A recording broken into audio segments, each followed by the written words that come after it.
News 3 WSIL. Here's what's happening right now. Good Monday morning, starting the day with a little fog in some locations and some cool temperatures.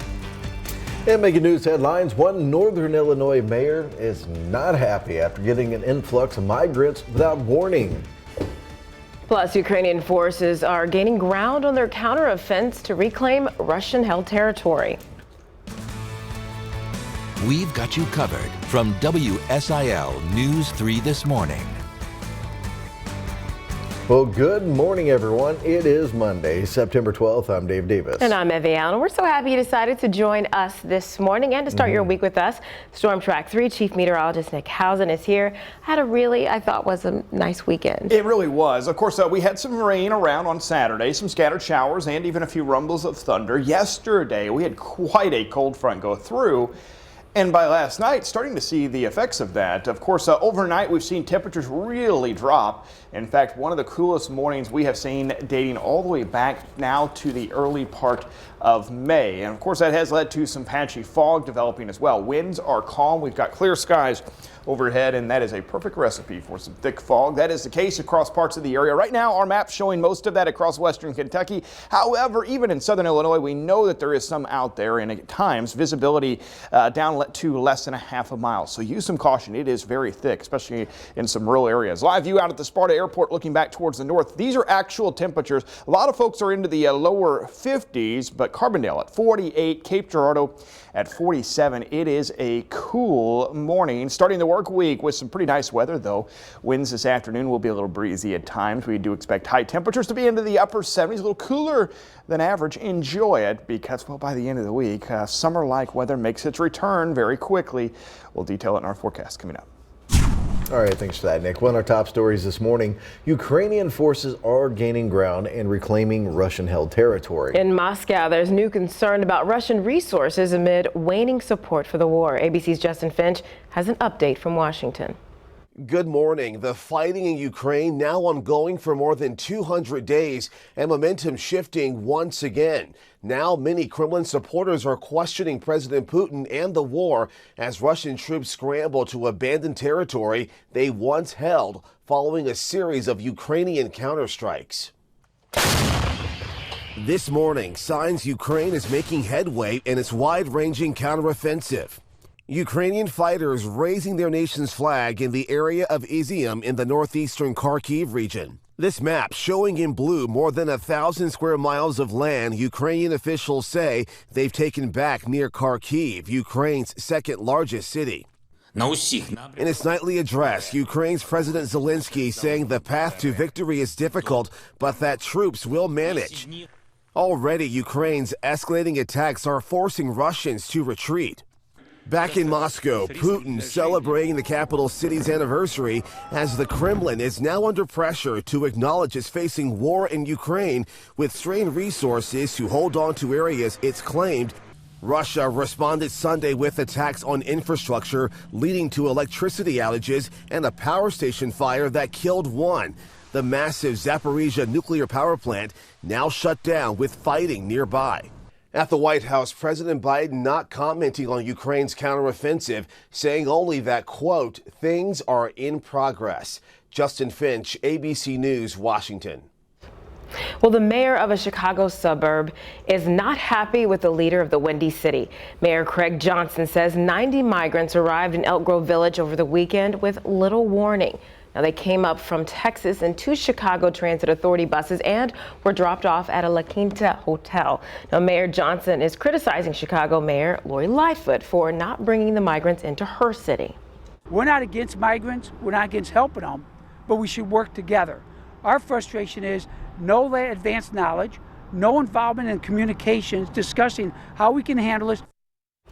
The Illinois Department of Human Services says it's trying to make sure they have food, water, and shelter. Well, the Justice Department says it wants access to classified documents seized from former President Donald Trump's home. The DOJ says it's a matter of national security. A Florida judge wants to appoint a special master to filter out potentially privileged information first, but the DOJ says it needs to see the documents now. Trump has until later on this morning to weigh in. Well, Queen Elizabeth II will lie and rest at St. Giles Cathedral today. This comes after a short procession from a palace in Edinburgh. The Queen's coffin arrived in the Scottish capital yesterday afternoon after a 175-mile journey from the estate in Balmoral. Hundreds gathered along the procession route to pay their respects. Just important to say goodbye. She's been on the throne for a long time. So, yeah, it means a lot. Sorry. She loved Ballater, she loved Royal Deeside, and we loved her as well. It was the farming community doing their part to show their appreciation for what she'd done for agriculture. The Queen will lie in state in London for 4 days starting Wednesday.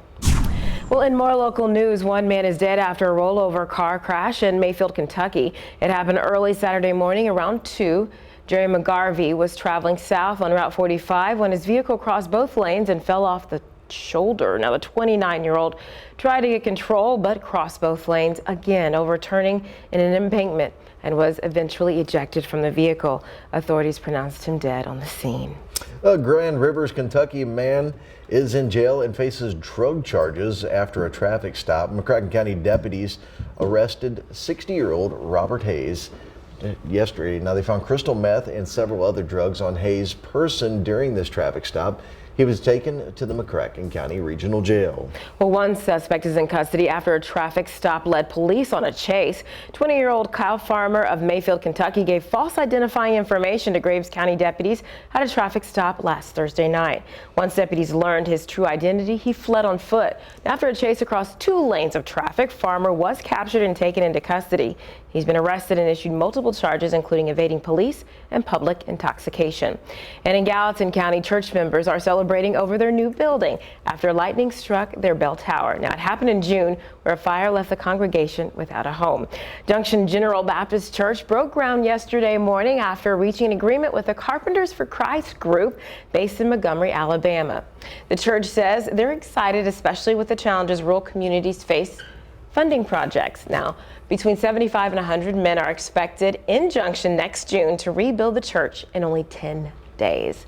Short amount of time to get it done, but I think that group is known for getting it done pretty fast. Yeah, it's so amazing when people can come together, how quickly they can get something done. Of course, 47 degrees this morning, the low temperature thus far in Carbondale. That is the coolest morning dating all the way back to May 8th. That's 127 days ago. Maybe you plan on heading to the golf course this morning. Should be some pretty nice weather for it. A little on the cooler side. You may need a windbreaker or even a jacket. Even into the afternoon, expecting that breeze to stay with us.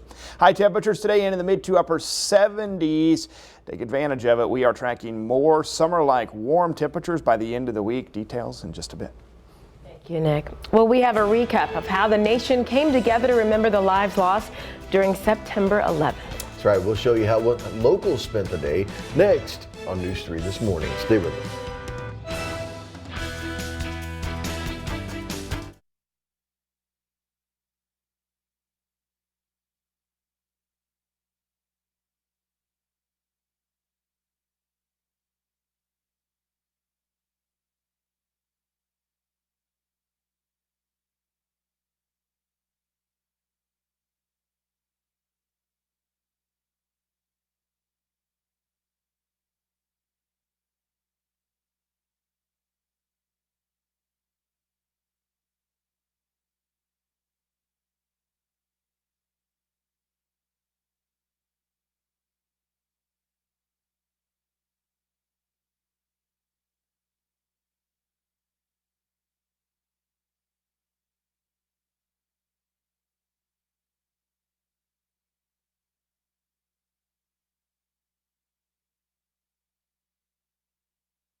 It is 6:11 now, and it's hard to believe that it has been 21 years ago. It feels like today since 9/11 happened, and the day that America, and of course all of us, will remember for nearly 3,000 men, women, and children who lost their lives. Locally, the Jefferson County Fraternal Order of Police held a memorial stair climb in Mount Vernon. Dozens took part, making 22 trips up and down the stairs at the DoubleTree Hotel yesterday. The climb represents the 110 floors in the World Trade Center where hundreds of first responders lost their lives while trying to save people during the attack. Now, organizer Brian Cruz, a retired police officer and Illinois National Guard member, says honoring lives lost on 9/11 is a cause near to him. It's always kind of tugged at the heartstrings when you see different events like this going on around the country, and I'm like, well, why can't we do something like that here? The workout was designed by the brother of a fallen first responder in New York. It doesn't matter how big your stairs are, we just divide it by 110 floors and we make it happen. So it's all about commemorating the tragic events of 9/11. This is the first time for the event, with plans to hold it yearly. Now, money raised benefits the nonprofit Tunnel to Towers Foundation, helping first responders across the nation. Well, Woodlawn Fire Protection District paid their respects. They had 2 fire trucks and 5 crew members going from the station to Interstate 64. Now, it represents the amount of steps for the Twin Towers. Each held an American flag, and one person held a firefighter flag. Well, to the south, 7 fire departments united together, including rural Hope County, Buncombe, Equality, Golconda, Olin, Metropolis, and Rose Claire. They started at Eddyville Blacktop and walked 3.43 miles to the Golconda Courthouse. Now, that represents the number of firefighters who lost their lives during 9/11. And first responders are a show of force in Minor, Missouri. Firefighters, police, and EMS all took part in a memorial walk. Fire trucks, police cruisers, and ambulance were all there. Now, the fire department said they're privileged to participate in an event and will do so every year. And of course, it was a nice day to be out and about. That overcast actually made it really nice. Well, you know, it was really interesting. We were in St. Louis coming back, and pretty much every bridge you went under had some type of memorial or American flag flying. So very nice to see, and of course a lot of folks coming together for that. We did see a strong cold front go through yesterday afternoon. Quite a change behind that boundary, and you could really start to feel it make its way in. I'd say yesterday afternoon, late in the day towards the evening hours, some of that cooler, less humid air finally filtering into the region, and we are still seeing the effects of that this morning. Big area of low pressure into the Great Lakes, and this is somewhat of a fall-like storm system bringing in some cooler air behind it, and at least it is here to start the work week. And of course this morning it is quite a bit cooler outside. You step out the door and it's a little chilly. I have a feeling you may need a jacket or a sweatshirt, at least for the next few hours here this morning. We do have some patchy fog in a few locations, but running about 20 degrees cooler than we were 24 hours ago. Look at that. Carbondale 47, Cape Girardeau 46 degrees. Again, those are actual temperatures. Mount Vernon down to 50, Harrisburg at 51, Paducah at 52, Sykeston, Missouri at 52, Poplar Bluff at 53. Now, we will see the sun come up pretty quickly, and as it does so, temperatures start to warm quickly. Will be a little breezy this afternoon. That wind from the west and northwest now behind that cold front, and we do expect temperatures, though, to remain below average for the next few days. By Wednesday, well, we're climbing back above average, and by the end of the week, it's feeling like summer again, as a quick warm-up will bring temperatures back near 90 by the end of this week. But mostly clear skies overhead. Again, we do have some patchy fog. It'll be around for a couple of hours this morning, mainly in some areas just outside of town, maybe some low-lying spots dealing with some pretty thick fog in some locations. So use a little caution. This is a live view right outside our studio doors here, looking back towards the eastern sky. Great sunrise coming up, but if you look closely, you can see some of the fog there beyond the trees. So again, it is there. It is thick in some locations, down to less than a quarter of a mile visibility in some spots. Lunchtime temperatures today into the lower 70s, though. We're going to see active actual temperatures this afternoon into the upper 70s where we'll top off. Again, winds from the west-northwest. Could see some gusts near 20 miles per hour. A little warmer in southeast Missouri near 80 degrees. The closer you get to that area of low pressure, the cooler it will get. With the drier air, of course, the humidity has come down. Means that we are going to see temperatures tonight drop off pretty quickly. And then tomorrow morning, waking up very close to where we are right now. Upper 40s possible in a few locations. And then tomorrow afternoon, we keep the winds from the west and northwest. High temperature bouncing up to about 80 degrees. Still cooler than average, though, for this time of year. By Thursday, we're back in the mid-80s, though. By Friday, we are right back into the upper 80s. A little disappointed in the amount of rain for those that needed some wet weather that we saw with the cold front yesterday. We expected a little more in the way of wet weather, and that really wasn't the case. For the next, say, 7 days, we're talking about a long stretch here. Some pretty dry weather. A lot of sunshine expected this week as well. A couple more clouds in here this weekend. By the time we get to, say, Saturday and Sunday, the humidity starts to make its way back in just a bit. High temperatures running into the upper 80s. Could see some lower 90s in a few spots by Saturday and Sunday, and then staying warmer than average at least through the early part of next week. That's how it gets this time of year. You get these little small hints of cooler air, but as we get later and later in the season, they get longer and longer, and eventually then winter arrives. But It's fast fall. Thank you, Nick. Now time for consumer news, where prices for just about everything, as we know, are still very high, but there are more signs that inflation in August eased a bit for the second straight month. An index called Price Stats show inflation slowing last month after a June high. The Labor Department's overall consumer price index will be released tomorrow. And the higher prices, they're not just hitting consumers right now. Small businesses across the country say the prices for everything from ingredients for food to cups forces them to raise prices, and now they're starting to lose customers. 97% of small business owners say inflation is the same or worse than 3 months ago. Look at this. High temperatures are hitting the produce aisle of grocery stores. California growers say many of their crops have been damaged, shrinking shipments and leaving fewer leafy greens and fruits on the shelves. Well, UPS is again looking for more holiday help. The shipper says it plans to hire more than 100,000 workers to help get holiday packages delivered this year. UPS says it'll have openings ranging from package handlers to drivers.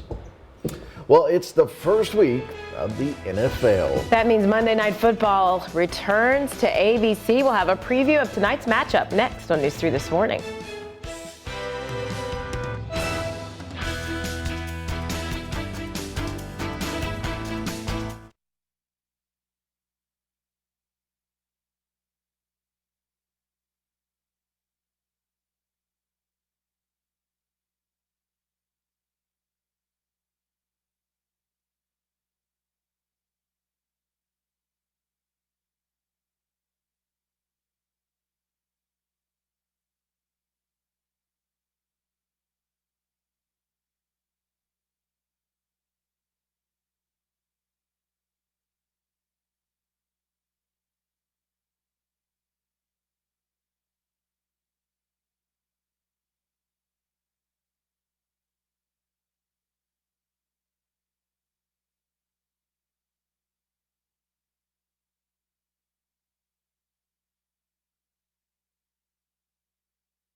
Well, it's time for Monday Night Football. The Denver That's right. Broncos and the Seattle Seahawks will play tonight. It's going to be an interesting game there as well because, you have Russell Wilson now playing for the Broncos against his own old team. ABC's Karen Travers has a preview. Touchdown! The NFL is back. A blockbuster schedule for Monday Night Football. MVPs, top QBs, Super Bowl champions. And you can see it right here. 5 Monday night broadcasts on ABC beginning tonight. Calling games on Monday Night Football for the first time ever, legendary broadcast duo Joe Buck and Troy Aikman. My anticipation for the start of the season is literally off the charts. I've never been this excited. Buck and Aikman joined ESPN after signing a multi-year deal last spring. They've spent 20 seasons together in the broadcast booth, calling more than 225 regular season games and 6 Super Bowls. Buck has won a record-tying 8 Emmys for play-by-play broadcasting. For their Monday Night Football debut, they're getting a marquee matchup on the gridiron. Russell Wilson, the 9-time Pro Bowl quarterback, playing his first game in a Denver Broncos jersey, taking on his former teammates, the Seattle Seahawks. Seattle fans are known for their passion. Their stadium is one of the loudest in the NFL on game day. Buck and Aikman say they're ready for the cameras to roll, but Our first moments on Monday Night Football probably won't involve us talking very much because I think you need to hear that natural reaction. And I think you need to lay out, let the crowd carry it. America just rejoiced. Karen Travers, ABC News. Well, did you happen to catch the Bears game yesterday? It was pretty awesome. Look at that right there as you saw the field. Now, you might have got a kick out of the conditions. I know I did. Look at this. Have you see them splashing around all the water? I mean, I don't think I've ever seen the field flooded like that. Of course, Bears took on San Francisco 49ers. Rain pouring down. Check this out. So at the end of the game right there, quarterback Justin Fields and the rest of the team, they started running up, sliding into the end zone, because they were celebrating their big old win there, 19-10. First half, they weren't doing too well. The rain really started coming down, and they took advantage of it. I'm kind of looking at the lines there on the field. They were like even getting washed away. They played some TV tricks there too. They made the lines black on TV. Interesting. Yeah, it was neat. Cool. Well, interesting at least. Maybe not so cool for some of the folks dealing with it. But upper 40s, low 50s this morning outside. Speaking of cool, we do have some very cool temperatures right now to start off the work week. Some patchy fog in a few spots as well, but should be a pretty nice afternoon. Upper 70s out across much of southern Illinois. About 78 today in, say, in Carbondale, 77 from Marion to Harrisburg, and a little cooler in some of our north and eastern counties. Mount Vernon to McLeansboro, anywhere from about 75, 76 degrees or so.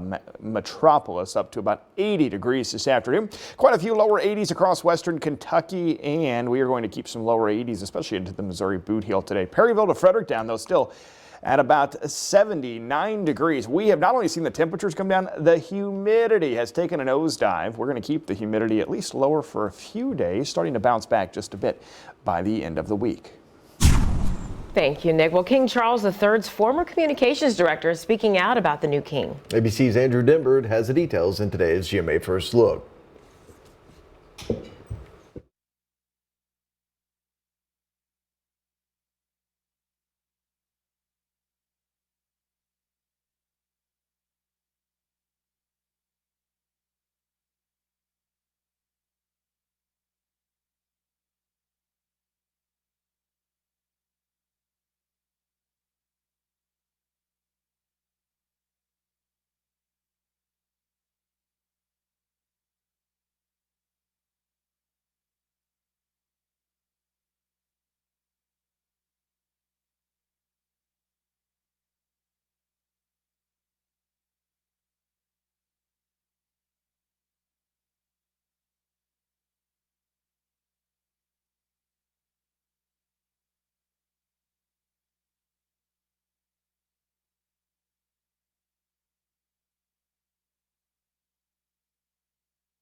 we've got you covered from WSIL News 3 this morning. Happy Monday to you all. It is September 12th. We appreciate you starting your week and your day with us. That's right. We have Storm Track 3 Chief Meteorologist Nick Housen keeping an eye on things. Somewhat of a chilly start as I stepped out the door this morning. I almost grabbed a coat, and I was like, not today, Sitton. Not today, not quite yet. You're holding off. All right, well, I'll tell you what. We had the screen door open last night, and I told my wife, I said, we're going to have to close it. It's actually getting too cold in the house. This temperature's starting to come down. Yeah, we had the windows open as well all weekend. This morning, it's back in the 40s in some locations. Yeah, welcome to fall, right? All right, checking in outside, we do have some patchy fog in a few areas. In fact, visibility down to less than a mile in some areas. So use some caution. It's patchy, but gosh, it is thick in some locations. So again, it is out there. It won't be around for very long. Live view from Carbondale looking back towards the northwest. Temperatures, look at this, 53 in Marion, now down to 46 degrees in Carbondale. 53 in Mount Vernon and in Harrisburg, 57 currently in Paducah. Meanwhile, Cape at 46. Remember that cool air? It's dense, sinks into those low-lying areas. One of the reasons we have some of those upper 40s out there. A lot of blue sky, a lot of sunshine expected. Upper 70s today for high temperatures. Winds from the west-northwest will be a little breezy, keeping the temperatures down. It's a short-lived cool spell, though. We expect heat to return by the end of the week. Details coming up. Thank you, Nick. Well, we start this half hour with a few traffic alerts to pass along. More highways and streets are set to reopen this morning in Mayfield, Kentucky, including the intersection of South 6th Street and Broadway. Broadway will also reopen between South 6th and 8th Streets. Officials say many of the intersections will remain four-way stops. The work needed to make these changes is expected to take 2 to 3 hours. A work zone shift is planned for Route 62 today. The zone will be just west of Paducah between Olivet Church Road and Commerce Park entrance.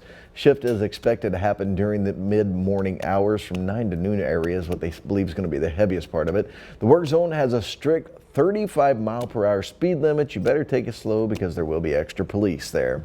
Interstate 24 westbound will be restricted to one lane in Lyon County near mile marker 49.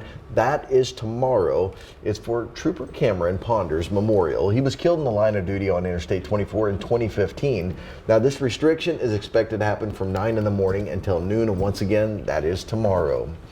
What's happening today in Missouri, Southeast Missouri State University is hosting their annual Patriot Day ceremony. That'll kick off this morning at 7:40. They'll be commemorating those who lost their lives during the September 11th attacks, as well as those that have served to keep our communities, states, and nation safe. That's happening at the university's main campus on the front lawn of the Academic Hall. Also happening today, Governor Mike Parson will pay a visit to Southeast Missouri. He'll be visiting infrastructure project sites as part of a series of scheduled stops to highlight projects made possible by his administration's investments. One of those stops is the Route 162 bridge near Gideon, which is west of Porridgeville. Now he's expected to be there at 9 this morning. And the Scott County, Missouri Sheriff's Office needs your help locating a wanted man. 38-year-old William Ralph of Sykeston is wanted on several charges through Scott County and other agencies and states. If you have any information on his whereabouts, you are asked to contact the Sheriff's Office at 573-545-3530. Do not attempt to apprehend him. He is considered armed and dangerous. Well, President Joe Biden will be speaking today on his goal to cut cancer deaths in half over the next 25 years. It's called the Cancer Moonshot Initiative. And he'll talk about where his efforts are in Boston today on what is the 60th anniversary of JFK's famous "We Choose to Go to the Moon" speech. The cancer cabinet he put together has laid out 5 key priorities. Those include closing the screening gap, understanding and addressing environmental exposure, and more. President Biden will deliver his speech at the John F. Kennedy Library. Now, First Lady Jill Biden landed in Knoxville, Tennessee late last night. She and U.S. Secretary of Education Miguel Cardona will hold an event in Knoxville, Tennessee to kick off the Road to Success Back to School bus tour. They will visit a local Knox County school to meet with teachers participating in Tennessee's Grow Your Own initiative, which works to strengthen Tennessee's educator pipeline. Then head to North Carolina. Now, Department of Education's Road to Success Back to School bus tour will showcase the many ways school communities are supporting students and teachers. Well, the Justice Department says it is now worried about national security and wants access to the classified documents seized from former President Donald Trump's home. That's right. However, the Department of Justice says it needs the documents right now. As Amy Kiley reports, Trump has until later on this morning to weigh in. I'm concerned, like any American should be. The Justice Department says it needs continued access to the classified documents seized from former President Donald Trump's Mar-a-Lago home. According to the DOJ, it's a matter of national security. Classified, yes, top secret. But the consequences of the wrong people seeing this, the wrong people getting their hands on this, is significant.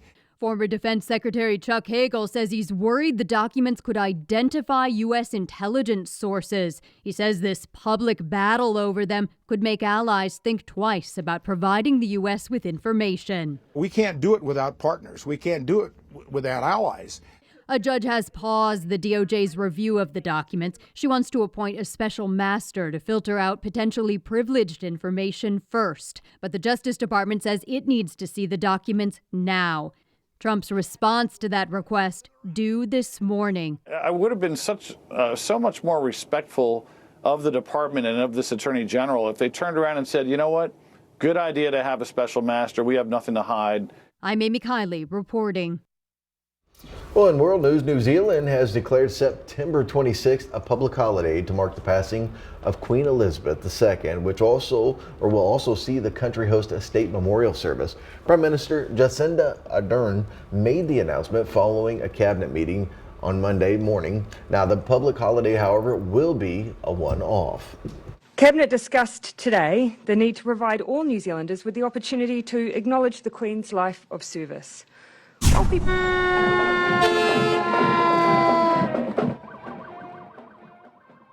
Well, check that out right there. That's in Marion, Illinois. Hundreds lined the streets downtown on Saturday.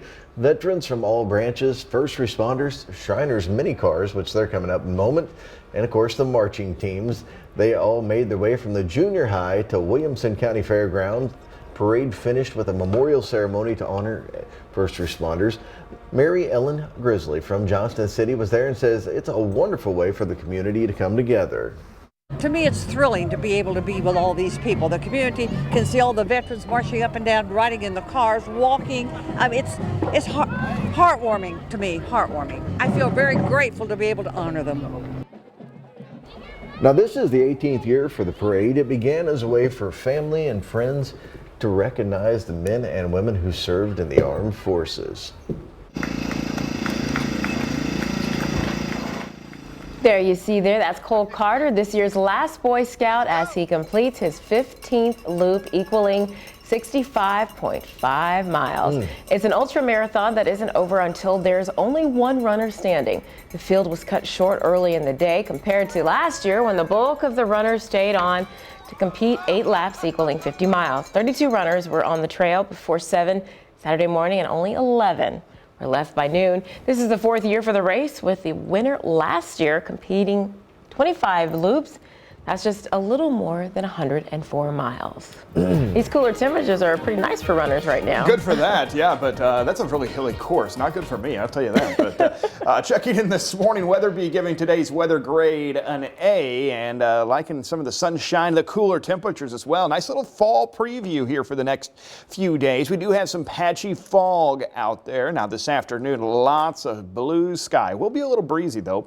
Temperatures today into the upper 70s. So maybe heading out the door this morning, may want some extra hot coffee and a jacket or a sweatshirt, because let me tell you, it is a little chilly. Now again, this is short-lived, tracking temperatures back near 90 by the end of the week. We'll break it down in our full forecast coming up. All right, thanks for that, Nick. Well, scammers are trying to get in on Biden administration's student debt forgiveness program. They've got some tricks up their sleeve, but we're going to expose them after the break. Stay with us.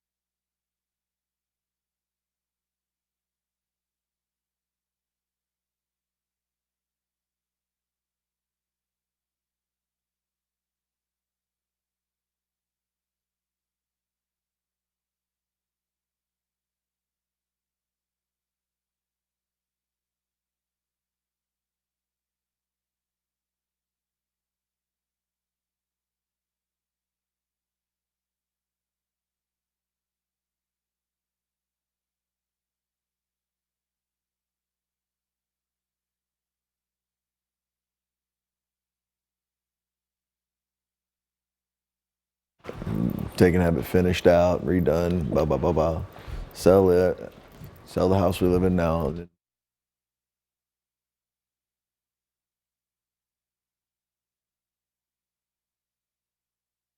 Cabinet discussed today the need to provide all New Zealanders with the opportunity to acknowledge the Queen's life of service.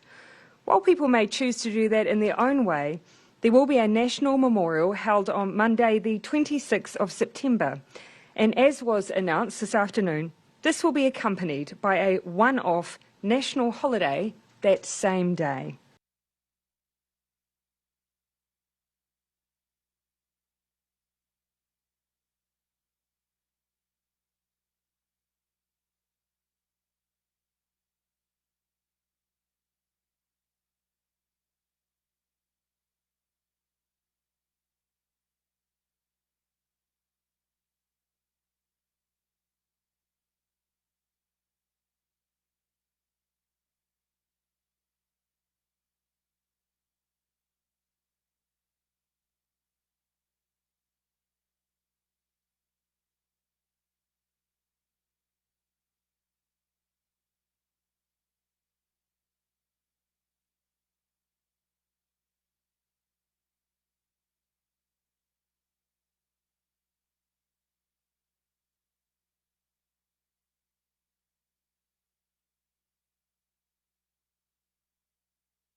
.643 now, and since the Biden administration announced plans to cancel some federal student loan debt, scammers hard at work. They want that money.